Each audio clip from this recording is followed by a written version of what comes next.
Welcome students. So we had solved the questions till 16th, right? So we will solve from 17 till 34. Okay, 17 से 34 full questions हम ये video में solve करने वाले हैं. So hope you have notebook in your hand and write down important points. Okay, so चलिए start करते हैं.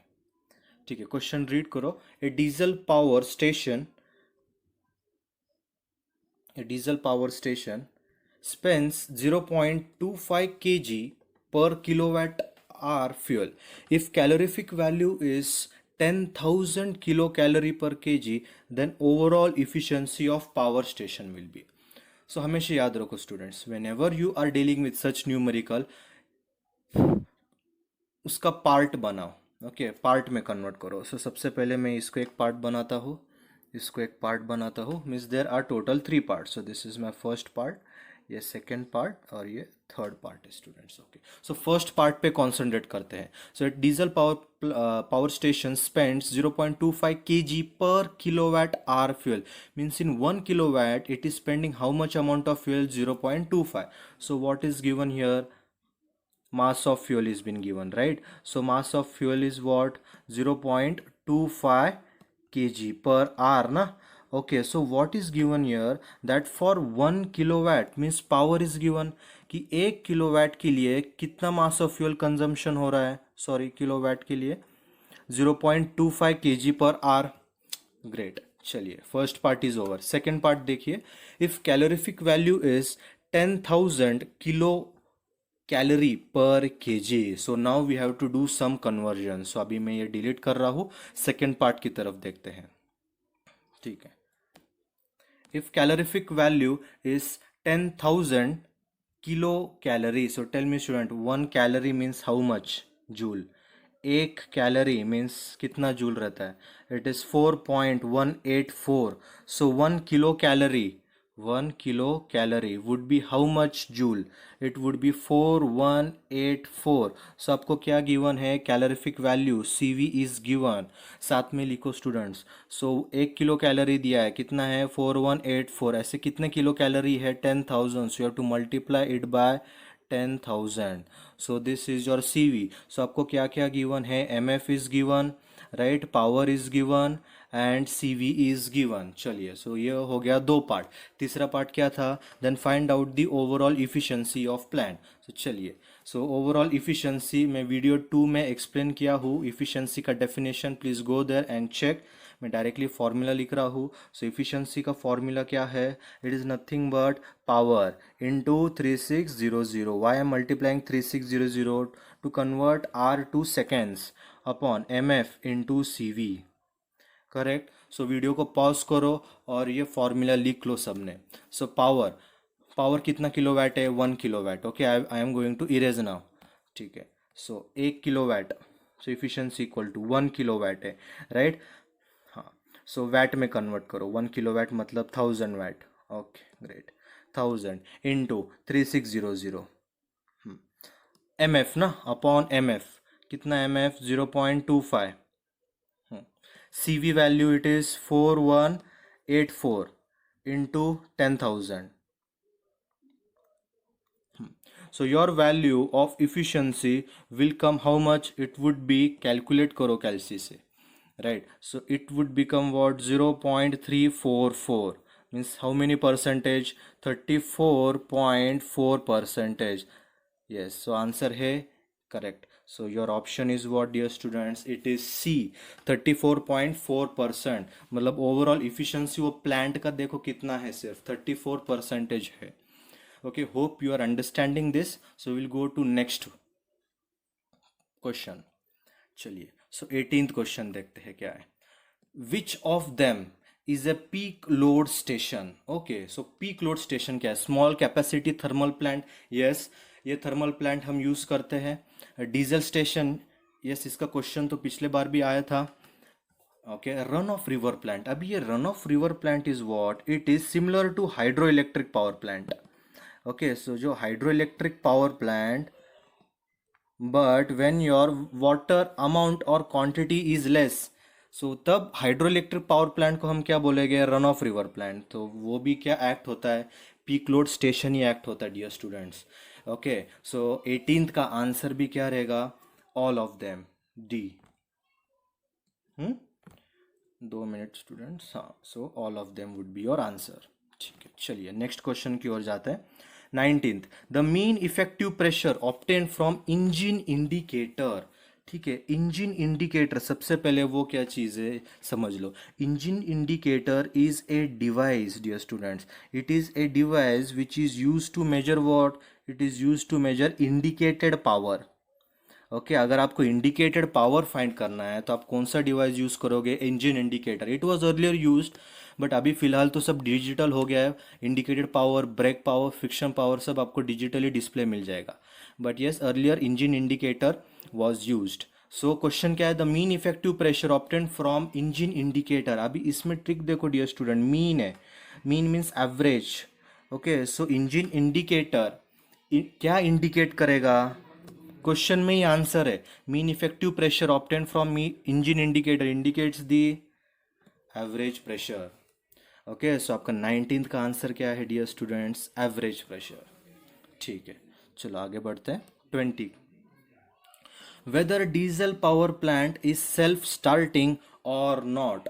Yes, so this is sorry, the diesel power plant is not at all self starting। Starting के लिए 3 method है, so ये भी लिख लो dear student. So your first method that you can start it by electrical way, so electrical starting. Second जो method है, so that can be with help of compressed air. मैंने डीजल पावर प्लांट लेआउट का video बनाया, वो video में ये explain किया है that it is started with help of compressed air। or third one is your auxiliary engine। auxiliary engine means what, your small diesel engine, sorry, small petrol engine, उससे भी हम चालू कर सकते हैं। so it is not at all self starting। okay, so आपका answer क्या रहेगा, no, no it is not self starting. ये 3 सिस्टम है स्टार्टिंग के लिए डीजल पावर प्लांट में। ओके, चलिए नेक्स्ट क्वेश्चन की ओर बढ़ते हैं। The main function of governing system, yes, you all know that governing is used to control the speed of the engine। but अगर आप डीजल पावर प्लांट की बात कर रहे हैं तो डीजल पावर प्लांट में हम फ्यूल को कंट्रोल करते हैं गवर्निंग सिस्टम से, करेक्ट। सो इसमें बहुत सारे स्टूडेंट क्या बोलेंगे, सर ये तो ऑप्शन गलत है। No, but for diesel power plant governing system is been use to control what, the flow of the fuel. Okay, जो नॉर्मल जो इंजन है, मोपेड का जो इंजन है, right, so there governors are used. Okay, ठीक है, सो 21 is also over. आगे बढ़ते हैं। Which device supplies the daily requirement of diesel fuel. Okay, daily requirement कौन सा है, चलो फर्स्ट क्या है, accumulator. Do you know what is accumulator? Accumulator is a device which is use to store the fluid.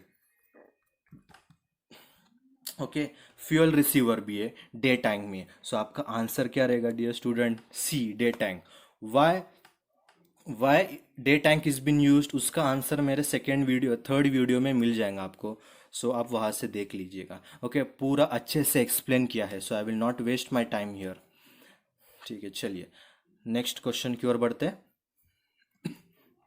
The bearing capacity of the soil of land selected should be dash so as to reduce the depth of foundation. Yes, आपको पता रहेगा high, but समझ लो कि bearing capacity of soil क्या रहता है। Bearing capacity of soil is generally और geological term, right. Okay, it is what, it is use to support the load, use to, sorry students, it is used to support the load applied to the ground। load support करता है ये soil, okay, to ground। so as we know, if your load supporting capacity is higher, आपका depth of foundation भी क्या होगा, reduce हो जाएगा। so आपका आंसर 23rd का क्या रहेगा dear students, it would be B, high। चलिए इंटरेस्टिंग होते जा रहा है questions. Okay, great.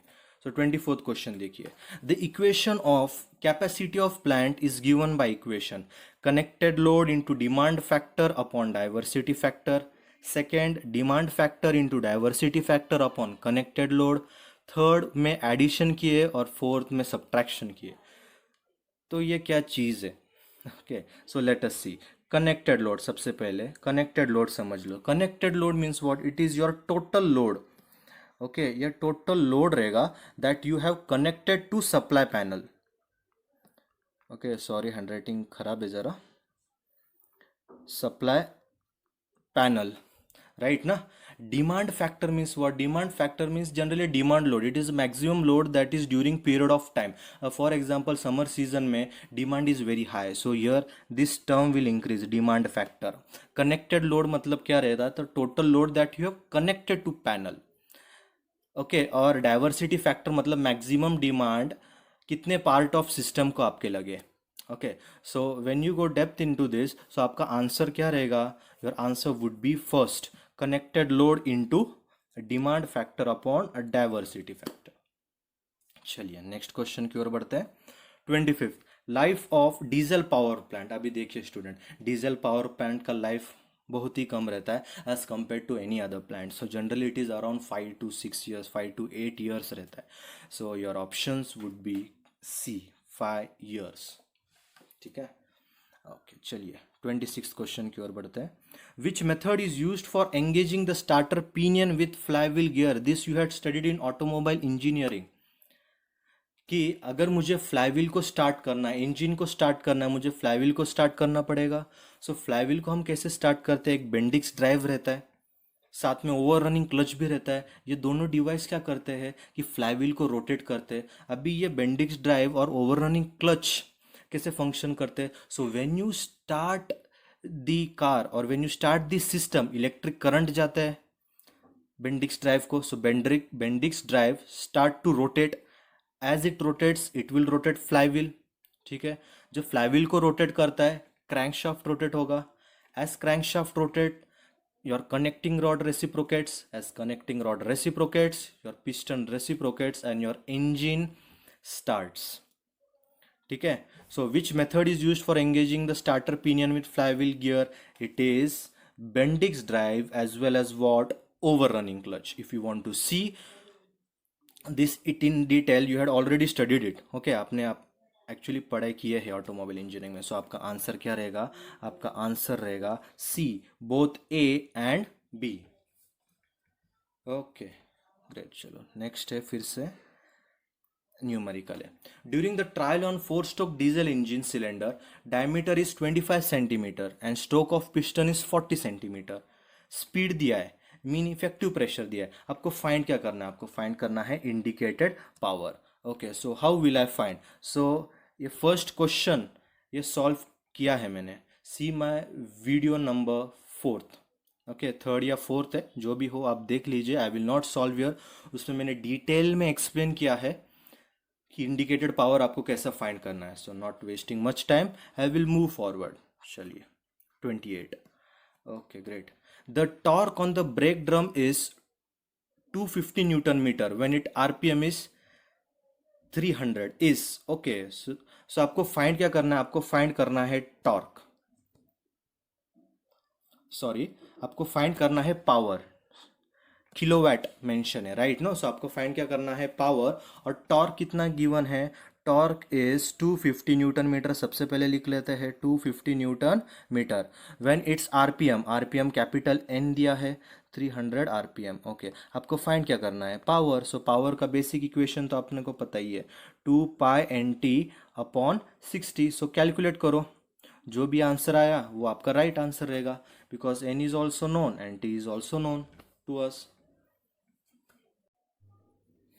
Okay, so 29th question देखो। The diameter of brake drum is 1000 mm and effective brake load is 400 newton with RPM as 500। Okay, so आपको क्या find करना है? पावर फाइंड करना है। ठीक है, so we have to find power. What is given? Diameter of brake drum. So diameter is 1000 mm। ठीक है, 1000 mm। So I will write here 0.1 metre. So R would be what? R would be d/2। And effective brake load is nothing but W minus S. How much? 400 Newton. If you are confused about it, I had uploaded third video please go through it carefully. और RPM capital N कितना दिया है? 500। Okay, ठीक है। So first of all I had written down all the given data. Find क्या करना है? Power find करना है। सो पावर का formula 2 pi N T upon 60, right. N is known. क्या फाइंड करना पड़ेगा? टॉर्क। सो यहाँ पे ऊपर लिखता हूँ मैं। सो torque, so this is your rope brake dynamometer, so W minus S into R. W minus S directly given है, it is 400, so 400 into D by 2, 0.1 by 2. From here you can find what? Torque. Put that torque here and you will find power. So आप solve करो और खुद ही answer ढूंढो. So I will not tell the answer here. It's simple, 2 pi nt upon 60 where t equal to W minus S into R. I will again remind you, the brake power is found out by using dynamometer. Dynamometer में भी दो part है आपके syllabus में, sorry. So first is your rope brake dynamometer and second is prony brake dynamometer. Okay. चलिए फिर 30th question की ओर बढ़ते हैं. As load increases, the mechanical efficiency of diesel plant also increases. As my load increases, efficiency भी क्या होगा? Increase होगा. Okay, the detailed explanation is in my video 4. अभी आप पूछ रहे रहेंगे क्या सर आप हमेशा वीडियो के बारे में ही बात कर रहे हैं? No, I had explained there it in detail. So if you want to go, you can go there and watch. So इसका आंसर क्या है? Increases. ठीक है, चलिए 31st की ओर बढ़ते हैं. The mass of fuel is 144 and air fuel ratio is 18. Then mass of air is, okay, so air fuel ratio. So नाम में ये देखो students, air fuel ratio, it would be ratio of mass of air to the mass of fuel. So air fuel ratio कितना है? 18. So 18 equals to mass of air that I have to find, okay, upon mf. mf value is 144. So ma would be equals to 18 into 144. Just do it in calci. Your answer would be 2592. See, such small questions are very important. अगर आपको logic clear है, you can easily solve such simple questions. Okay, ठीक है, चलिए आगे बढ़ते हैं. सो आपका जो लास्ट क्वेश्चन है, that is, if brake thermal efficiency is 26.34% and air standard efficiency is 56.86%, then find out relative efficiency. Again, I'm telling you, you have to know the formula very well. So the relative efficiency formula is nothing but brake thermal efficiency upon air standard efficiency. So brake thermal efficiency कितना है?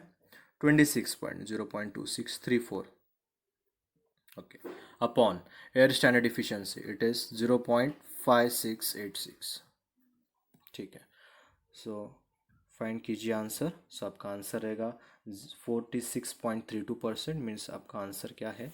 C है, 0.46. Okay, so this was our end of diesel power plant. Hope you like it. If you like it please subscribe कीजिएगा और bell notification भी click कीजिए future videos के लिए. सो अगले वीडियोज़ में हम गैस टर्बाइन पावर प्लांट के बारे में स्टडी करेंगे. Until then, thank you.